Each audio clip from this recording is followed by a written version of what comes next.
Hello and welcome to Healing from Within.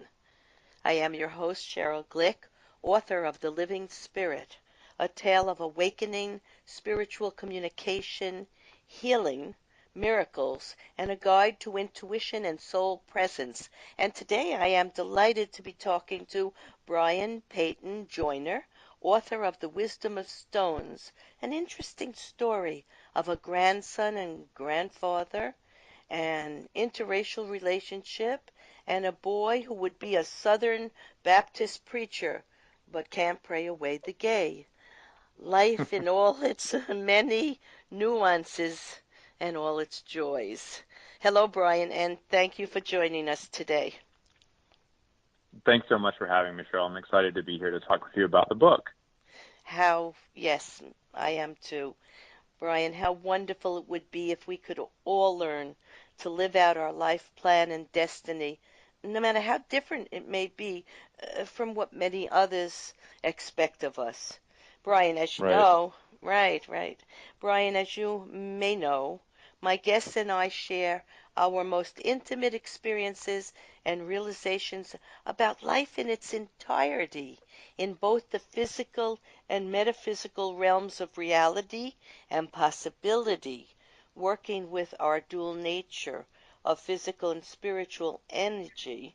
Hopefully, I feel we may find the truth of who we are, what life is really about, and how to transcend our fears and misunderstanding to ultimately find freedom and joy, whatever life brings our way. In today's episode of Healing from Within, Brian Peyton Joyner tells the story of being a college senior who promised God he would be a Southern Baptist preacher in return for God sparing his Meemaw, or his grandmother, now on who had raised him. And now he's on the cusp of receiving a scholarship to the seminary unless he's going to lose this scholarship unless he can pray away the gay, so the seminary and that life may not be an option for him. Ben's upbringing by his grandmother and grandfather after the death of his mother, and his learning of his grandfather's interracial relationship in the 1930s taught him to live by his own rules. Life, we will learn, is often influenced by the people and events that shape and mold our perceptions of reality. Learning ultimately what is true for you might not be true for me, which is a great lesson for us all to learn. Brian, I always Right. love, yes, that is where we're hoping to go in our understanding of ourself. Brian, I always love to ask my guests to think back to their childhood and remember a person, place, value, or goal that may have shown them or others in their life what would be important to them in adulthood, as I truly believe the life plan or destiny of each of us is evident at the very beginning, and we simply must find our way forward following our divine plan. It seems we must really walk the walk. Brian, you know, you think back. I have a few incidents that I read about in the book, but please tell us what comes Right. to mind. Right. Now, the book obviously is a novel, so it's fiction, but it was inspired by a lot of things that happened to me in my childhood, in my life. To answer your question, one thing that really had a huge impact on me was religion and the way I was raised. And there was a particular concept that Baptists have called the priesthood of the believer. So really from a very young age, I was taught that each individual has the right to communicate directly with the divine, to read the Bible and understand what it means for himself or herself, and then to decide what's right and wrong. I feel like the church has really gone away from that more recently, but that was a value I was taught at a very young age, and that's this personal connection with the divine and having the individual ability to decide right and wrong for yourself. And that ties in very much with the theme and message that you were discussing at the beginning of the show. Yes, absolutely. And it really warms my heart to hear you express it.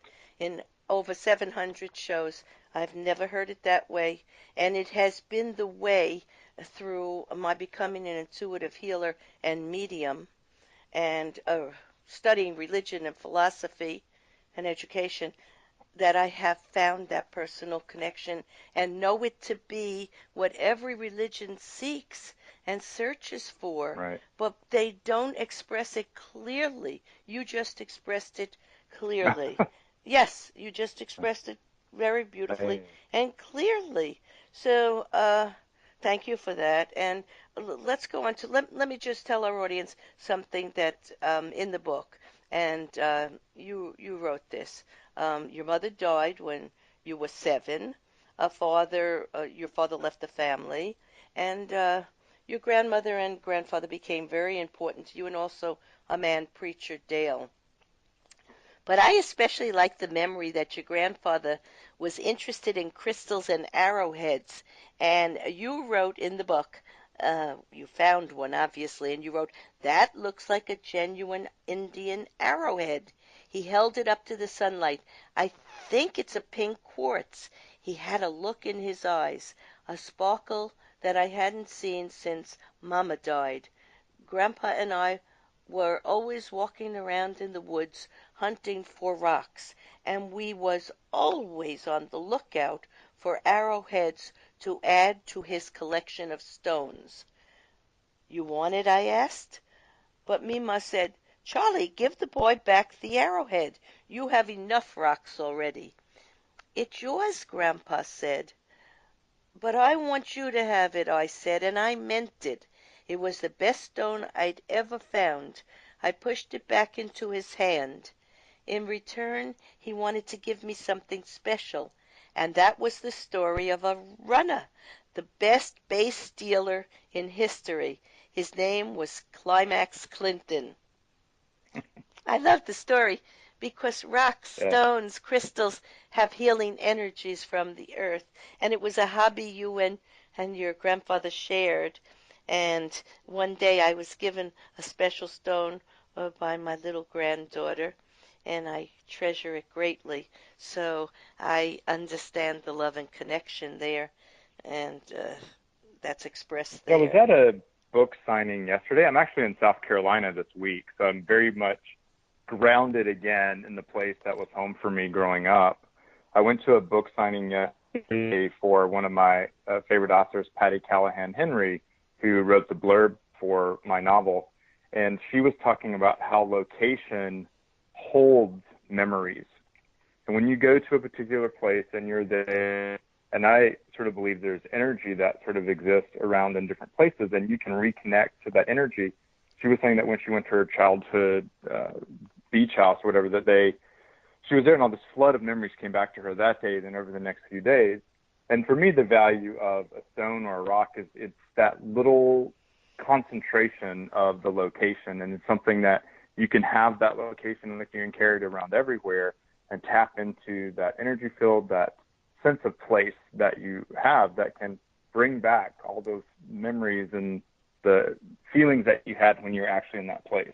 And I think Ab- that's why I would value stones. yes, absolutely. All right. But Brian, you know, very creative people, soulful people, uh, they that's what we're here to do on the earth. We're not here to be stagnant. We're here to Right. create and produce and flow in life. And those of us, I think, who have greater sensitivity or perhaps greater issues dealing with the challenges in our life can have 6 or 7 careers. I've probably had 7 or 8 already. And each one offers another way for us to unfold a memory or layer of our soul life. And it's a beautiful gift, actually, to be able to do that. Not everybody does. Some people do remain in one place or one relationship or one job all of their life. And if that's right for them, that's okay. But many of us who are more sensitive, I think, are guided to find lots of different aspects of our spirit and our physical world. So that's what Let you me were ask you a question. just Let me describing. ask you a question on that. Yeah, let me ask you a question on that if you don't mind. I don't. One thing I think is really difficult for people is to make this sort of change is that their job, their career becomes their identity. So when you are presenting yourself for the first time to someone, one of the first 5 questions probably is, what do you do for a living, right? Mm-hmm. And so someone will say, I am an attorney, I am a writer, I am whatever. And that really defines, in that one word, people make all sorts of judgments about you. And I think Well, it's difficult when you... yeah, that's it's I've thought about that recently. Actually, years ago, I might have defined myself according to my ego, my personality, and the expectations of others. And I might have said, well, I'm a woman, I'm a teacher, I'm a mother, I'm a traveler, I'm a writer.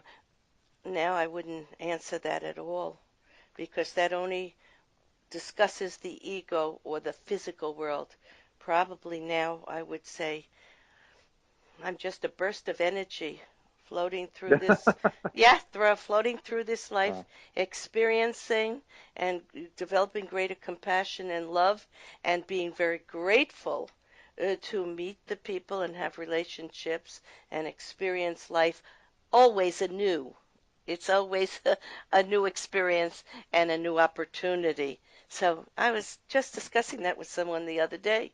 How would you describe yourself? And it's very different for me now than it was a Right. I'm while curious how a you got while to that ago. point, because still I think when people ask me the question, what do you do? I'm a writer, and I say I wrote this book, and I did did a nonfiction work, and people are very intrigued in that, and I present myself as a writer, and that's sort of become now my identity as a person. And I wonder, how do you separate what you do from who you are? Very interesting Well, question I'm grappling with right now. you don't have to, really. You really don't have to. You really are all these things. You are all and much more. The energy of your soul is so magnificent, and our physical life is so restrictive that we are anything we choose to create and to be. So you can be that and so much more without Wow. without failing to worry who you're pleasing and when you answer that. For a long time, as I was learning to be an intuitive healer, or not learning exactly, it was always there, but rediscovering and willing to take on the challenges of that kind of lifestyle, I would say to people, oh, well, I'm a Reiki practitioner. I help people with their energy. I help people access their soul and know themselves better. And I am a medium, so I receive information to help you know yourself better, and it's usually very positive and very uplifting. And then I would realize people they couldn't absorb that. It was Right. too much. So now I wait for them to ask a question as you just did. And probably I don't say so much anymore what I am or who I am, or Yeah, I I think guess, I think that's just a great way to look at it, in terms of, if someone asks you what you do, that is just a part of yourself, and I guess just leaving them to ask more questions and get into the fuller conversation is a great way to go about that. well, So I appreciate your answer on that. oh, good, thank you. We will get to why did you become an attorney? My husband's an attorney, and what did you? Oh, And I thought at one point early on when I was about 17, I might be an attorney because I always felt justice and being fair with people and honorable was something that I wanted to be part of. But when I met my husband the first night, I looked at him and I said, "You'd be a good attorney." And years later, he did become an attorney, and I guess I became the healer or medium. right. Well, that was your intuition working in that first meeting with him, I guess, right? Yes, which I was unaware of course, at that time. So, Right. what do you like about your profession, and is there anything about being an attorney you don't like? I think it's difficult in terms of what people think of as an attorney versus what attorneys actually do. And you have these grand visions of becoming an attorney, getting familiar with the laws, being able to go out and help other people and really bring about more justice in the world. One of the big problems is the way that our system structured as you go through college and your career and you